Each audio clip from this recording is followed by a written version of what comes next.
Olá, sejam bem-vindos a 21 Training Coaching. Lhes fala Diogo Lassuchenski, esse é o nosso tradicional informe semanal para índices americanos e europeus, válido para esta semana de 12 a 16 de agosto de 2013. Vamos então aqui com o nosso calendário econômico, vamos olhar as principais notícias para esta semana. Na segunda-feira temos uma sessão europeia e asiática bastante tranquila, notícia de médio impacto, vendas no varejo para a Suíça. Na sessão americana, a declaração do orçamento mensal seria a principal notícia do dia. Na sessão americana, já na asiática, temos aqui às 8 da manhã avaliações dos preços de habitações na Inglaterra, atas da reunião da política monetária do Japão, pedidos de maquinária também naquele país. Na Austrália, às 22h30, confiança dos negócios. Na terça-feira, a sessão europeia, a principal notícia do dia, CPI anual para a Inglaterra. E já às 6 da manhã, percepção econômica na zona do euro. Também temos produção industrial na zona do euro mensal e anual. Na seção americana, vendas no varejo mensal. Também temos aqui às 19h45, já na seção asiática, vendas no varejo sem veículos trimestral para Nova Zelândia. Na quarta-feira temos aqui às 2h30 da manhã, às 3 da manhã, produto interno bruto alemão, notícia de alto impacto. Às 5h30 da manhã, alteração no registro para seguro-desemprego na Inglaterra, atas da reunião do MPC também naquele país. E já na sessão temos aqui também PIB trimestral na zona do euro, leilão alemão. E já na sessão americana temos aqui 9 da manhã, horário da abertura do IBOV, Brazilian Retail Sales anual, vendas no varejo mensal. Às 9h30 também PPI mensal e anual nos Estados Unidos e principal índice de preços ao produtor anual também naquele país. E na asiática temos aqui, às 14h20 antes temos membro da FONC, declaração, e às 14h16 também, declaração dos membros da FONC. Já na quinta-feira temos aqui, principal notícia na zona do euro, vendas no varejo para a Inglaterra, 9h30 da manhã, CPI principal mensal nos Estados Unidos, pedidos iniciais de desemprego também naquele país, seriam as principais notícias para esta quinta-feira.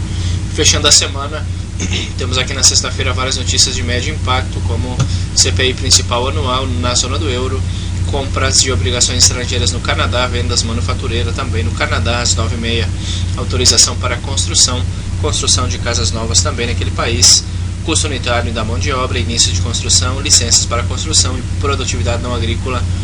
E às 10h55, índice de percepção de Michigan também nos Estados Unidos. Uma semana bastante movimentada. Esperamos bastante volatilidade para esta semana. Vamos então aqui com a nossa tradicional plataforma MetaTrader. Vamos começando aqui com o Standard & Poor's, o SP500. Standard & Poor's, vemos que no semanal não conseguiu fazer a ruptura, possível velho envolvente, possível shakeout. Em caso de que confirme, o poder vendedor poderá visitar os 1.662 primeiro suporte, rompendo esses níveis. Próximo suporte poderia ser nessa região aqui dos 1.626 pontos, que coincidiria também com essa diretriz altista aqui no semanal. No diário vemos que é uma possível consolidação em B, uma vez que faça a ruptura dessa zona. Temos suporte aqui, primeiro pivôzinho nos 1.670, e na sequência temos aqui os 1.665 pontos como seguinte suporte no Standard & Poor's. Já no Nasdaq, o Nasdaq vemos que no semanal poderia fazer uma consolidação, teria um pouquinho mais de espaço até os 3.167 pontos, tendência madura, movimento esticado, poderia fazer uma P-Formation no semanal e vir a testar este movimento. Obviamente que também poderá fazer uma velha envolvente, em caso de que o faça, primeiro suporte 3.053, veremos como se comportará o Nasdaq. O Nasdaq que é um possível mínimo maior falido e poderia apresentar este mínimo maior e visitar os 3.086 ponto-chave neste Nasdaq. Em caso de que faça a ruptura, aí teria essa zona de fluidez até os 3.025 pontos, possibilidades para vendas no Nasdaq. Já o Dow Jones,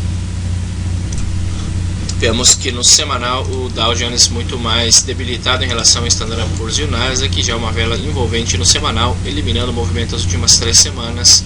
Agora, em caso de que mantenha o domínio vendedor, primeiro suporte nos 15.084, porém antes temos essa diretriz terciária aqui como um possível suporte. Vemos que no diário faz uma consolidação baixista, uma vez que rompe esse suporte, 15.185 poderia ser o seguinte objetivo para este Dow Jones aqui, até esses níveis aqui, poderia ser bastante interessante uma operação vendedora nestes índices americanos.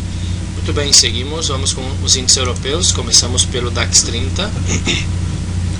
O índice de Frankfurt, vemos que no semanal, deixando aí um martelo, poderia fazer este movimento, em caso de romper essa zona, visitar os 8.572, porém poderia apresentar também uma correção, fazer uma visita até esta diretriz altista no semanal. No diário vemos que não deixa de ser um possível pivôzinho de baixo, máximo menor, e poderia apresentar este movimento até o suporte dos 8.223, se romper essa zona 8.137, próxima parada. Também não descartamos a hipótese de que venha visitar os 8.421, resistência anterior aqui no diário para este DAX 30. Já o K40, o índice de Paris, com muita força, vejam que fez a ruptura dessa zona de resistência, tem fluidez até os 4.171 pontos, topo anterior, poderá fazer este teste esta semana. No diário, o movimento segue bastante esticado em pivôs, também sobrecomprado, esticado em velas, porém tem espaço no semanal e poderá seguir com a tendência. Já o FTSE, o índice de Londres, vemos como respeitou aqui essa zona de suporte no semanal, deixando aí uma cauda longa, o que poderia fazer este movimento.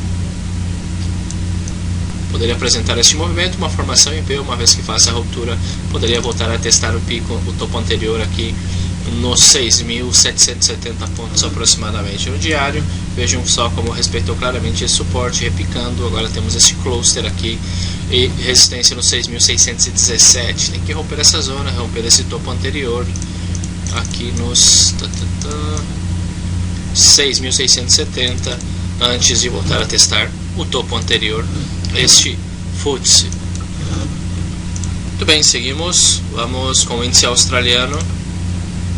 O índice australiano, que não deixa de ser um mínimo maior, um possível fundo ascendente no semanal, poderá vir a testar os 5.156 pontos. No diário, fechou aí com o martelo e poderia apresentar este movimento, sempre e quando rompa os 5.026 ou 5.087 seriam a seguinte resistência para este índice australiano.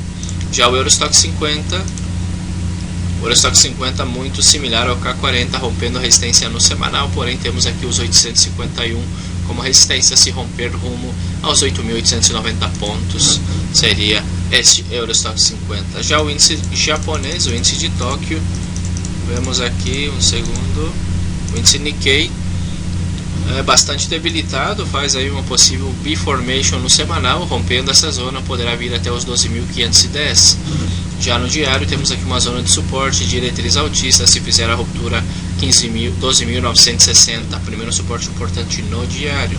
Se romper essa zona, média móvel de 200 períodos já no 738, próximo suporte.